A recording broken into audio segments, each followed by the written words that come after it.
नमस्कार दोस्तों, मैं अमित स्वागत करता हूं आपके स्टडी आर्ट के इस यूट्यूब प्लेटफॉर्म पे। हम लोग देख रहे थे इंडियन ज्योग्राफी। इंडियन ज्योग्राफी में हम लोग दोस्त देख चुके हैं, भारत की समान परिचय को देख चुके हैं। अब भारत के भौतिक विभाजन को हम लोग देख रहे हैं। उसमें से हम लोग एक टॉपिक पढ़ चुके हैं, उत्तर एवं उत्तरी पूर्व हिमालय को देख चुके हैं। यदि आप इस वीडियो को नहीं देखे हैं तो आप हमारे यूट्यूब के प्ले लिस्ट में जाना है, इंडियन ज्योग्राफी करके वहाँ पर आपको सेक्शन मिलेगा, वहाँ से आप उसको देख सकते हैं। सॉरी, आज हम क्या देखेंगे? आज हम देखेंगे उत्तर भारत के विशाल मैदान। उत्तर भारत के विशाल मैदान जब हम पढ़ रहे थे उत्तरी पूर्व हिमालय, तो उसमें हम आपको क्या बताए थे? पहले ट्रांस हिमालय के बारे में जाने थे, उसके बाद बृहद हिमालय को जाने थे, उसके बाद लघु हिमालय को देखे थे, उसके बाद शिवालिक। शिवालिक के बाद किसका होता है निर्माण? तो उत्तर भारत के विशाल मैदान का, उत्तर भारत का विशाल मैदान का निर्माण होता है। उत्तर भारत के विशाल मैदान को अध्ययन के दृष्टि से दो पार्ट में बांटा गया है। एक हो गया भौतिक विभाजन, दूसरा हो गया प्रादेशिक विभाजन। भौतिक विभाजन में क्या देखेंगे? पहले देखेंगे भाबर प्रदेश को जानेंगे, तराई प्रदेश को जानेंगे, बांगर प्रदेश को जानेंगे, खादर प्रदेश को जानेंगे और डेल्टा प्रदेश को जानेंगे। आज हमारा ये टॉपिक है, आज इतना जानेंगे, ठीक। इनके अलावा भारत की प्रमुख मृदा को देखेंगे। इनके अलावा क्या देखेंगे? भारत के प्रमुख मृदा को देखेंगे। इसलिए बने रहिएगा हमारे इस सेशन में। चलिए वीडियो को आगे स्टार्ट करते हैं। पहले आप ये देखिएगा, उत्तर भारत का जो विशाल मैदान है उसका निर्माण कैसे होता है। तो ये देखिए, कह रहा है क्या? उत्तर भारत के मैदान का निर्माण मुख्यतः हिमालय से निकलने वाली नदियां जैसे सिंधु नदी, गंगा नदी, ब्रह्मपुत्रा नदी तथा इनकी सहायक नदियों द्वारा लाए गए अवसादों के निक्षेपण से क्या होता है? इनका निर्माण होता है। उत्तर भारत का जो विशाल मैदान है, इनका निर्माण कैसे होता है? तो हिमालय से। हिमालय कौन सा हिमालय? तो देखिए, ये जो आपका हिमालय देख रहे हैं, समझे, हिमालय, हिमालय द्वारा, हिमालय से जो निकलती है नदियाँ, तो इन नदियों द्वारा क्या होता है? बड़े बड़े कंकर, पत्थर, बजरी लाया जाता है ना। इनके साथ साथ आपको मिट्टी भी आता है, समझे। तो इनके द्वारा जो मृदा का निर्माण होता है, सॉरी, जिस भूमि का निर्माण होता है उसको क्या बोलते हैं?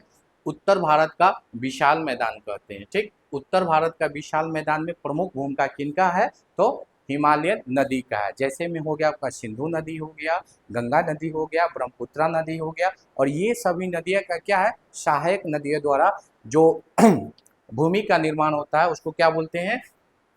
मैदान बोलते हैं। क्या बोलते हैं? मैदान बोलते हैं, ठीक। चलिए,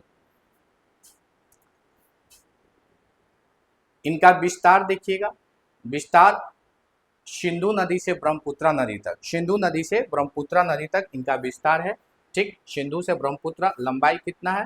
तो लंबाई पूर्व से पश्चिम तक है। पूर्व से पश्चिम बोल सकते हैं या पश्चिम से आप इसको पूर्वी बोल सकते हैं, ठीक। चौड़ाई पूछेगा तो कितना हो जाएगा? तो 150 से कितना?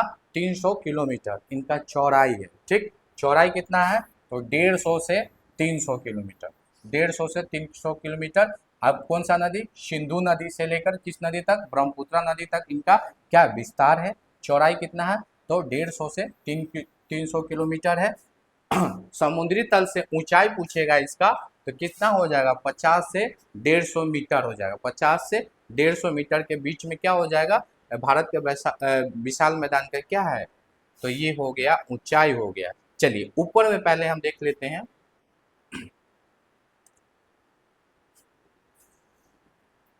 ये देखिएगा, ये हिमालयन है, समझे। हिमालय से क्या होता है? नदी निकलता है, समझे। नदी निकलता है, निकलने के बाद जो भूमि का निर्माण होता है उसी को हम क्या बोलते हैं? उत्तर भारत का विशाल मैदान। उत्तर भारत का विशाल मैदान। इसमें आपको पूछेगा इसका चौड़ाई कितना है था? तो 150 से 300 किलोमीटर, 150 से 300 किलोमीटर। विस्तार पूछेगा तो या तो आप पश्चिम से पूर्व की ओर बोल सकते हैं या पूर्व से पश्चिम की ओर बोल सकते हैं, ठीक। कौन सी नदी? तो सिंधु नदी से, सिंधु नदी से ब्रह्मपुत्रा नदी, ब्रह्मपुत्रा नदी, पुत्रा नदी, इनका विस्तार है सिंधु नदी से ब्रह्मपुत्र नदी तक इनका विस्तार है। इतना आप समझ गए। अब देखिएगा कुछ पॉइंट लिखा हुआ है क्या, नदियों द्वारा बहा कर लाई गई मिट्टी को क्या बोलते हैं, जलोढ़ मिट्टी बोलते हैं। नदियों द्वारा जो बहा कर लाई जाती है उस मिट्टी को क्या बोलते हैं, जलोढ़ मिट्टी बोलते हैं। पुरानी जलोढ़ मिट्टी को बांगर बोलते हैं, नवीन जलोढ़ मिट्टी को खादर बोलते हैं। क्या बोलते हैं, खादर बोलते हैं। ठीक, चलिए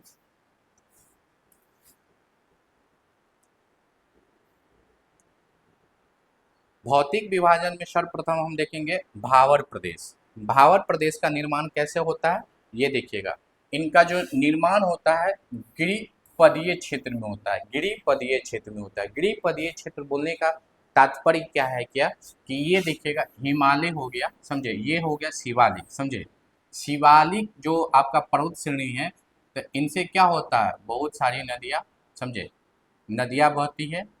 जब देखिएगा यहाँ से जब बहेगा तो ऊंचाई से नदी का क्या होगा, तीव्र होगा। ऊंचाई से जब नदी बहेगी तो क्या हो जाएगा, तीव्र हो जाएगा।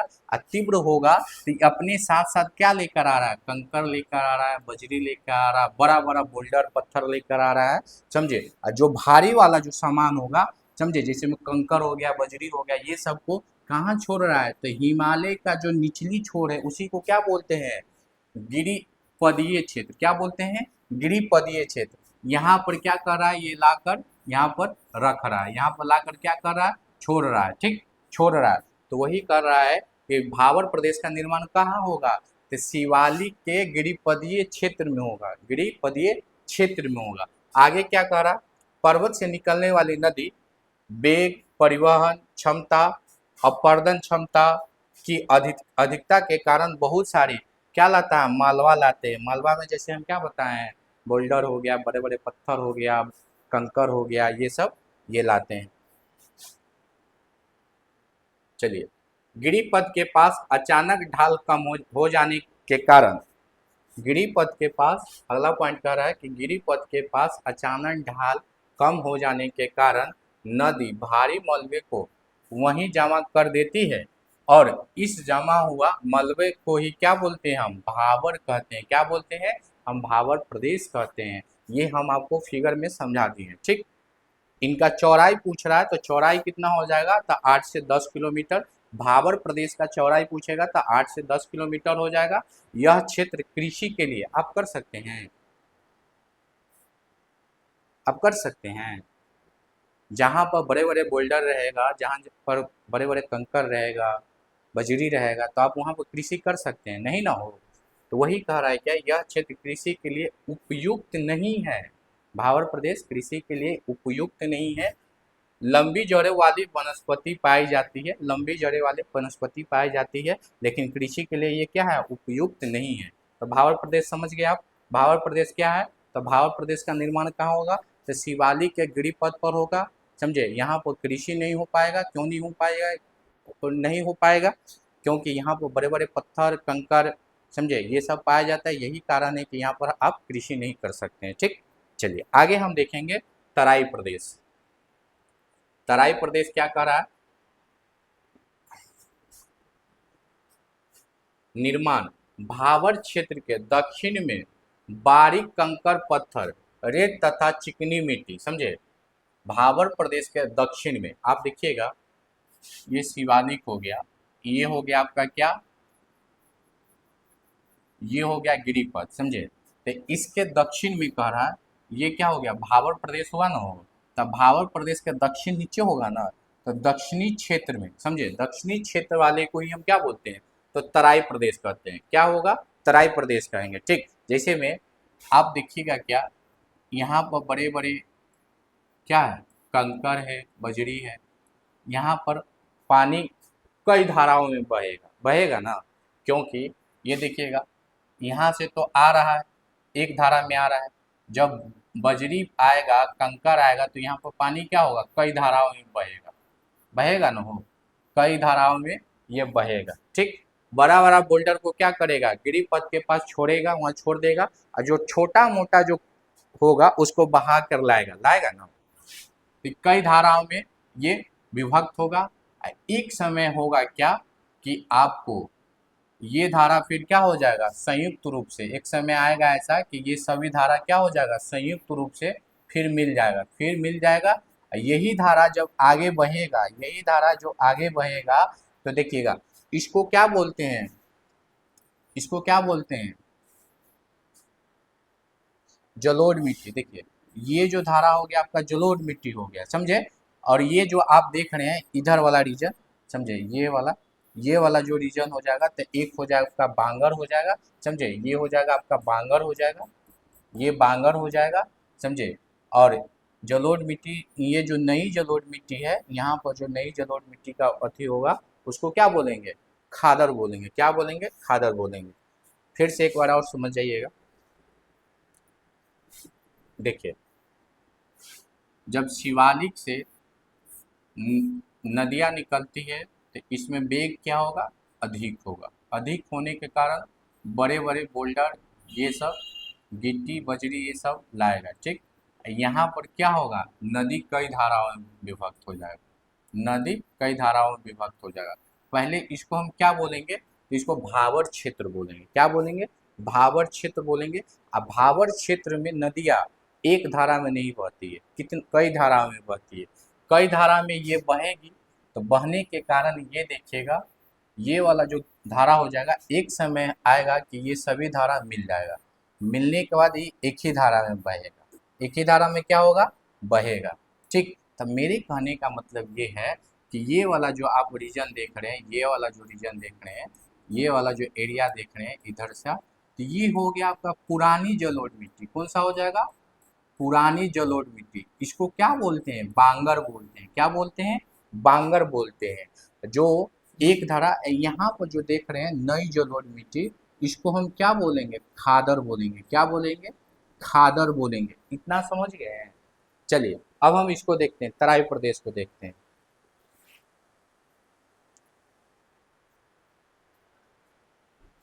निर्माण होगा भावर क्षेत्र के दक्षिण में बारीक कंकर पत्थर, रेत तथा चिकनी मिट्टी से इनका निर्माण होता है। चौड़ाई कितना हो जाएगा, 10 से 20 किलोमीटर, 10 से 20 किलोमीटर।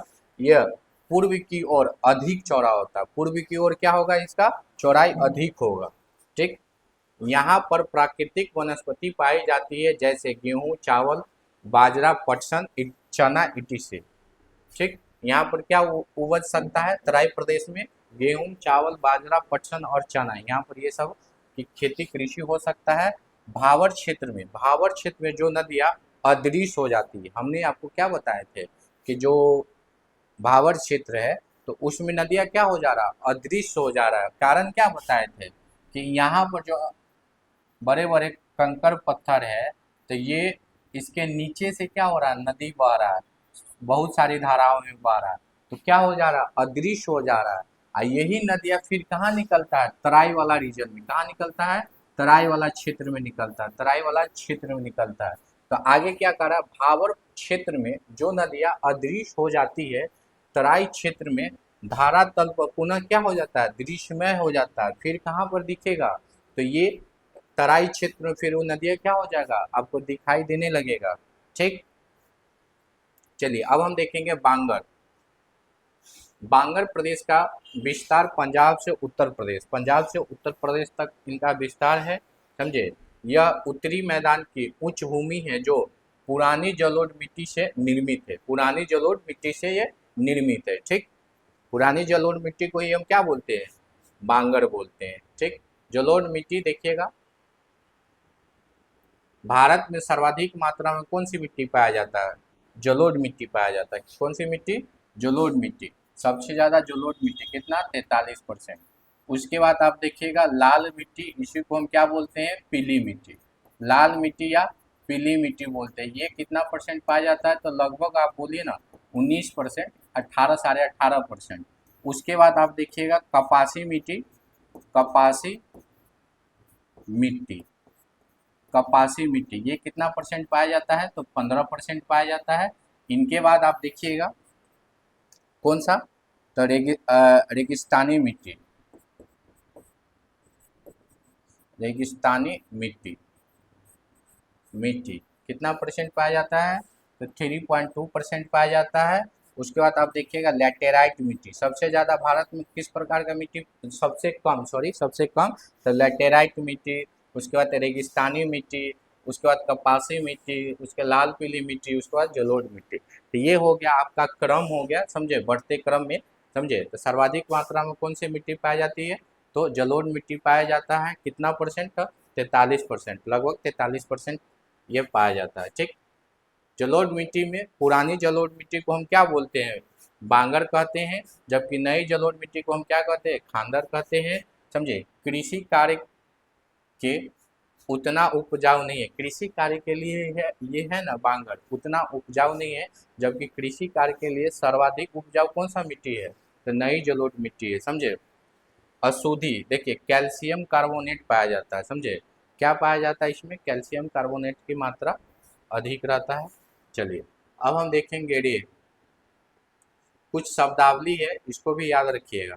रेह क्या होता है, उसके बाद भूर क्या होता है, तो रेह, रेह जानिएगा, रेह क्या होता है, जब हम बांगर भूमि पर अधिक सिंचाव, क्या कर रहा है, जब हम बांगर भूमि पर अधिक सिंचाव कर देते हैं, तब एक क्षारीय लवण लवक की क्या होता है, परत बन जाती है, जिसी को हम क्या बोलते हैं, रेत कहते हैं। जब आप बांगर भूमि बोले तो पुरानी जलोढ़ मिट्टी पर क्या करते हैं, अधिक सिंचाई कर दे रहे, सिंचाई किसके द्वारा हो, या तो नेचुरल हो, वर्षा के द्वारा हो, या आप खुद से, जैसे में नलकूप हो गया, जो गांव देहात में नहीं होता है, क्या बोलते हैं उसको, बोर्डिंग हो गया, उसके द्वारा आप यदि सिंचाई कर देते हैं, तो उस पर एक परत बन जाता है। कौन सा परत बन जाता है, तो क्षारीय लवण का परत बन जाता है। उसी को हम क्या बोलते हैं, तो रेह बोलते हैं। क्या बोलते हैं, रेह बोलते हैं। इसमें कुछ नहीं करना है, कोई हमको मिसाइल लॉन्च नहीं करना है, सिर्फ इतना जानना है क्या, कि जो बांगर भूमि पर क्या करते हैं, अधिक पानी से हम सिंचाई कर देते हैं, तो उस पर जो लवण, क्षारीय लवण बनता है, क्षारीय लवण का जो परत बनता है, उसी को हम क्या बोलते हैं, रेत बोलते हैं। बस हो गया, इतना ही करना है यार। यही सब क्वेश्चन का पैटर्न है, समझे। अब क्वेश्चन यही पूछता है, जो आप छोटे छोटे जो वर्ड को इग्नोर करते हैं, तो यही क्वेश्चन आप देख लीजिएगा, किसी न किसी एग्जाम में ये पूछा होगा। चलिए अब देखिएगा भूर, भूर क्या होता है, जब बांगर की ऊपरी मुलायम मिट्टी, जब बांगर की ऊपरी मुलायम मिट्टी अपक्षय या अपर्दन के द्वारा नष्ट हो जाता है, तो बचे कंकरीले क्षेत्र को हम क्या कहते हैं, भूर कहते हैं, भूर कहते हैं। जब बांगर की ऊपरी मुलायम मिट्टी, कौन सा मिट्टी, ऊपरी मुलायम मिट्टी अपक्षय या अपर्दन के द्वारा ये नष्ट हो जाता है, तो जो कंकर पत्थर बचता है, उसी को हम क्या कहते हैं, भूर कहते हैं। क्या बोलते हैं, भूर कहते हैं। चलिए आगे हम देखेंगे खादर प्रदेश, बांगर प्रदेश देख लिया, अब खादर प्रदेश को देखते हैं। नवीन जलोढ़ मिट्टी को ही क्या बोलते हैं, खादर कहते हैं। यह कृषि कार्य हेतु बहुत उपजाऊ है, समझे। इसमें भूमिगत जल भूमिगत जल स्तर उच्च होता है, समझा। चिक्का की अधिकता होती है, किसका अधिकता होता है, तो चिक्का का अधिकता होता है। ये किसके कृषि के लिए अधिक उपजाऊ है, तो चावल हो गया, जूट हो गया, गेहूं, गन्ना और दलहन, ये सब के लिए क्या है, अधिक उपजाऊ है, ठीक। चलिए आगे हम देखेंगे डेल्टा। डेल्टा, डेल्टा आप देखिएगा ना, वो तो डेल्टा जो आप ये देख रहे हैं ना, तो डेल्टा का निर्माण कहाँ होगा,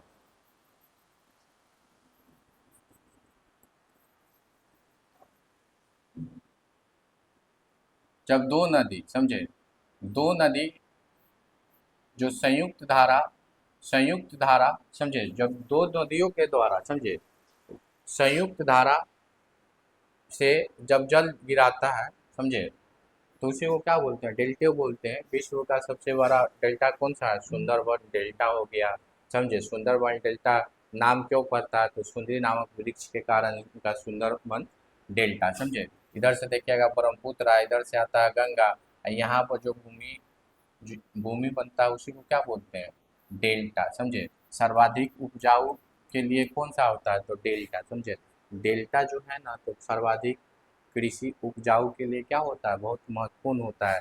जब आप मिड हिस्ट्री पढ़िएगा, एंशियंट हिस्ट्री पढ़िएगा, चाहे मॉडर्न हिस्ट्री पढ़िएगा, तो उसमें जो है ना तो अधिक जो लड़ाई होता था किसके लिए होता था, तो ये डेल्टे वाला क्षेत्र के लिए होता था, समझे।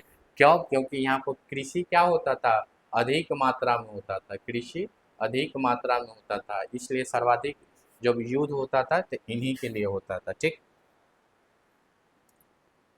किताबी भाषा में हम आपको नहीं बता सकते हैं, समझे। यही है कि हम आपको ठेठी भाषा में ही बोल सकते हैं। चलिए, डेल्टा ये खादर मैदान का ही क्या है, ब- बढ़ा हुआ भाग है, समझे। खादर मैदान के क्या है, बढ़ा हुआ भाग है, विस्तार निचली गंगा घाटी, समझे कहाँ पर है, तो वेस्ट बंगाल में इसका क्या है, तो विस्तार है। यहाँ उच्च भूमि, उच्च भूमि जो है ना, समझे, देखिएगा, यहाँ पर जो उच्च भूमि है, डेल्टा वाला क्षेत्र पर जो उच्च भूमि हो गया, सपोज ये हो गया आपका डेल्टा, समझे। यहाँ पर कोई ऐसा भूमि होगा जो उच्च उच्च होगा, समझे, उच्च होगा, इस इसी को हम क्या बोलते हैं, उच्च भूमि को क्या बोलते हैं, चार बोलते हैं, क्या बोलते हैं, चार बोलते हैं, समझे। ये चार कहा जाता है, समझे। तो चार का निर्माण कहाँ होगा, तो डेल्टा वाला क्षेत्र में, डेल्टा वाला भी क्षेत्र में कहाँ, तो उच्च भूमि पर इसका निर्माण होगा। चलिए, अब हम देखेंगे भारत की प्रमुख मृदा, भारत की प्रमुख मृदा को देखेंगे। चलिए, कुछ इनके इनसे संबंधित कुछ फैक्ट है उनको समझ आइए। क्या कह रहा है, मिट्टी के अध्ययन को हम क्या बोलते हैं, पेडोलॉजी या मृदा विज्ञान कहते हैं। भारतीय कृषि अनुसंधान परिषद आईकार के अनुसार, समझे, भारत के मिट्टियों को कितने भागों में बांटा गया है, तो 8 भाग में बांटा गया है, समझे, 8 भाग में बांटा गया है। फिर से सुनिए, मिट्टी के अध्ययन को पेडोलॉजी बोलते हैं, मृदा विज्ञान बोलते हैं। ठीक, आई कार के अनुसार भारतीय कृषि को कितने भागों में बांटा गया है, तो 8 भागों में बांटा गया है, समझे। आई कार का फुल फॉर्म क्या होता है, तो Indian Council of Agricultural Research. ठीक, Indian Council of Agricultural Research होता है। इनका स्थापना कब होता है, 1929 में होता है। हेडक्वार्टर कहाँ है, तो नई दिल्ली में है। और विश्व मृदा दिवस हम कब मनाते हैं, 5 दिसंबर को मनाते हैं। अब देखिए, 8 वो जो भाग है, 8 वो जो प्रकार है, उनको जानते हैं कौन कौन है। पहला हो गया आपका जलोढ़ मृदा, जलोढ़ मिट्टी। दूसरा हो गया काली मिट्टी, तीसरा लाल और पीली मिट्टी, चौथा लेटेराइट मिट्टी, पांचवा पर्वतीय मिट्टी, छठा हो गया मरुस्थलीय मिट्टी, सातवां हो गया आपका पीट या दलदलीय मिट्टी, और आठवां हो गया लवणीय और क्षारीय मिट्टी, समझे, लवणीय और क्षारीय मिट्टी। चलिए, बारी बारी से इनको देखते हैं।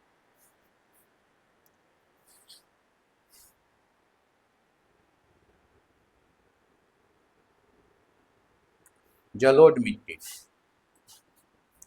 कह रहा है क्या, ये जलोढ़ मिट्टी, इनका निर्माण नदी द्वारा लाई गई, समझे, जो मिट्टी है, उस जो वो मिट्टी है, उससे किस मृदा का निर्माण होता है, तो जलोढ़ मृदा का निर्माण होता है। इनका अन्य नाम क्या है, दोमट मिट्टी है, कछारी मिट्टी या काप मिट्टी इसको आप बोलते हैं। ठीक, यह मिट्टी भारत के कुल क्षेत्रफल का कितने परसेंट पर, तो 43% भाग पर पाया जाता है। भारत की सबसे उपजाऊ मिट्टी कौन सा है, तो जलोढ़ मिट्टी। ठीक, इनका विस्तार पूछेगा तो पंजाब से लेकर असम तक, पंजाब से लेकर असम तक लगभग पूछेगा तो कितना वर्ग किलोमीटर, तो 15 लाख वर्ग किलोमीटर में ये क्या है, इनका विस्तार है, अर्थात ये फैला हुआ है। पोटास, पोटास की बहुलता होती है, जलोढ़ मिट्टी में किसकी बहुलता होती है, तो पोटास की बहुलता होती है। जबकि नाइट्रोजन, फास्फोरस और ह्यूमस का क्या होता है, इसमें कमी होता है, क्या होता है, कमी होता है। ठीक, सर्वाधिक उपजाऊ फसलें कौन सा है, तो याद रखिएगा, गेहूं, धान, गन्ना, मक्का और तिलहन, तिलहन।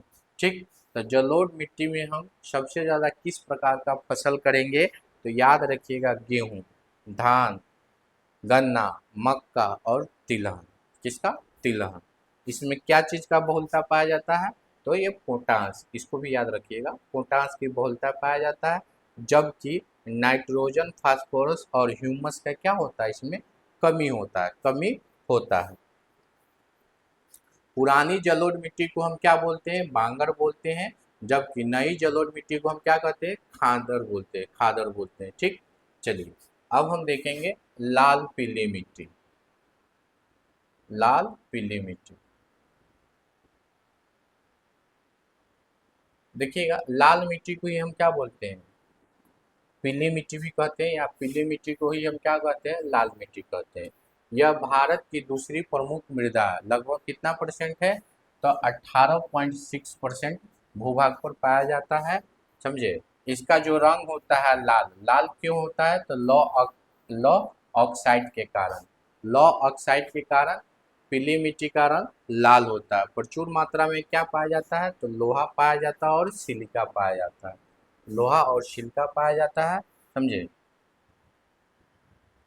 उसके बाद कह रहा है रवेदार, रवेदार आग्नेय चट्टान। समझे क्या बोल रहा है,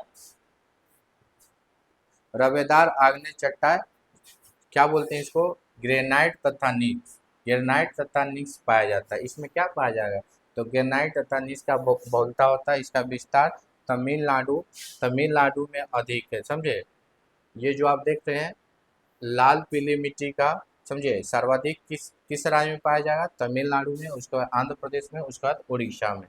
ठीक, तब छत्तीसगढ़, तब झारखंड। ठीक, नाइट्रोजन, फास्फोरस और ह्यूमस की इसमें कमी होती है, जबकि लोहा और सिलिकॉन का क्या होता है, बहुलता ज़्यादा होता है। यह स्वभाव में अम्लीय प्रवृत्ति का होता है। लाल मिट्टी स्वभाव में कैसे होता है, तो अम्लीय प्रवृत्ति का होता है। प्रमुख फसल मोटा अनाज, बाजरा, जो बाजरा हो गया, ज्वार हो गया, मक्का हो गया, मूंगफली हो गया, रागी हो गया, ये सब किस मिट्टी में होगा, तो लाल मिट्टी या पीली मिट्टी में ये सब फसलें उपजाई जाती है। चलिए अब हम देखेंगे काली मिट्टी। काली मिट्टी के अन्य नाम क्या है, तो रेगूर मिट्टी, या इसी को आप बोल सकते हैं कपासी मिट्टी, या इसी को आप बोलते हैं लावा मिट्टी, या इसी को हम क्या कहते हैं, तो चेरनोजा मिट्टी। चेरनोजा मिट्टी में कहाँ बोलते हैं, तो ये रूस में कहा जाता है। काली मिट्टी को चेरनोजा मिट्टी कहाँ कहा जाता है, तो ये रूस में कहा जाता है। ठीक, चलिए भारत के तीसरा सबसे अधिक पाए जाने वाला मिट्टी कौन सा है, तो ये काली मिट्टी है। कितना परसेंट भूभाग पर पाया जाता है, तो याद रखिएगा 15% भूभाग पर ये पाया जाता है। प्रथम कौन था, तो प्रथम जलोढ़ मिट्टी, कितना परसेंट, तो 8.5, या लगभग में आप 19% बोल सकते हैं। ठीक, दूसरा कौन था, तो लाल, लाल या पीली मिट्टी, लाल या पीली मिट्टी कितना परसेंट भाग पर, तो ये था आपका, सॉरी, लाल या पीली मिट्टी था 18.5%। समझे, और वो जो था जलोढ़ मिट्टी कितना परसेंट पर था, तो लगभग 43%, 43% भूभाग पर ये पाया जाता है। चलिए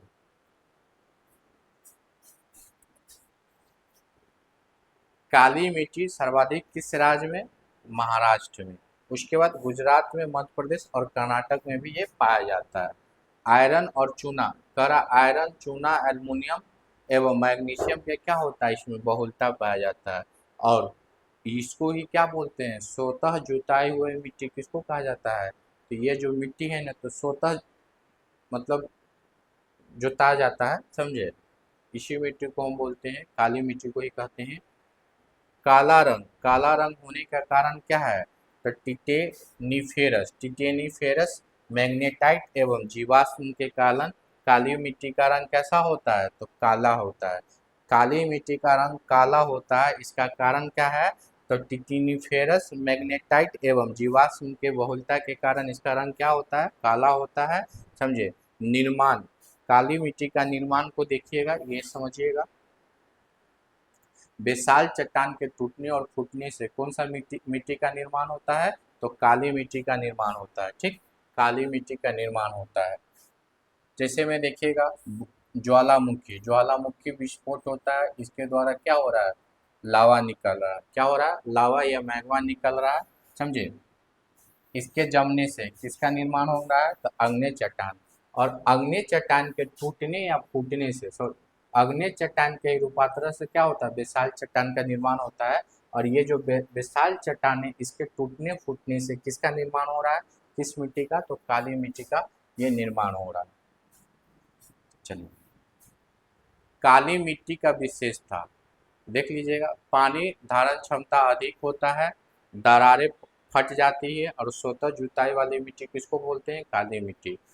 उपजाऊ फसल कौन कौन सा है, कपास है, ज्वार है, बाजरा और दालें। यहाँ पर सर्वाधिक मात्रा में किसका कृषि हो सकता है, तो कपास की।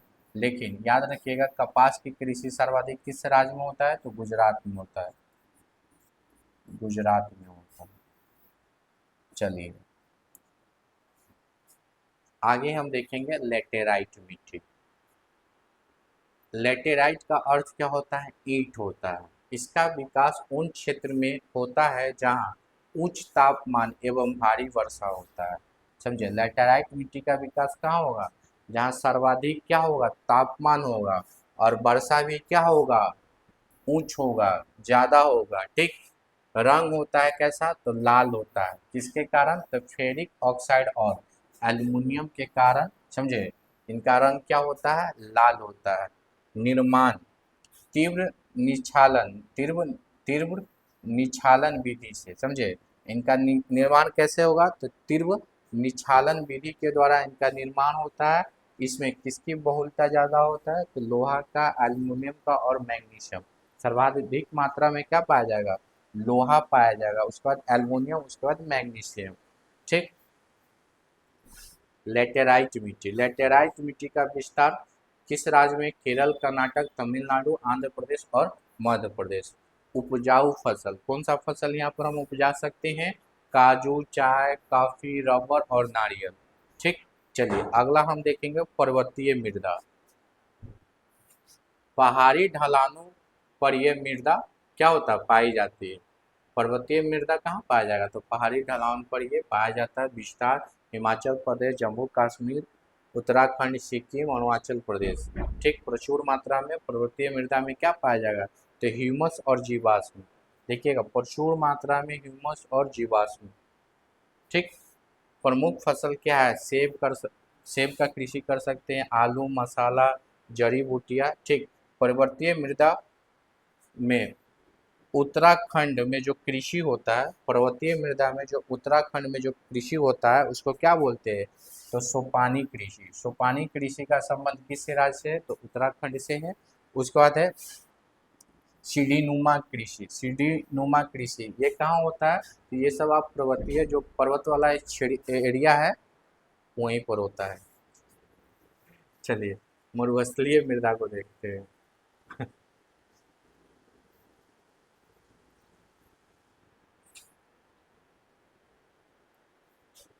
यह मृदा देश के कुल मृदा का लगभग कितना है, 4.3% है।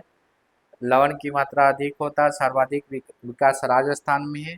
लवणीय मृदा, अन्य नाम क्षारीय मृदा, इसी को रेह मृदा, इसी को ऊसर मृदा कहते हैं।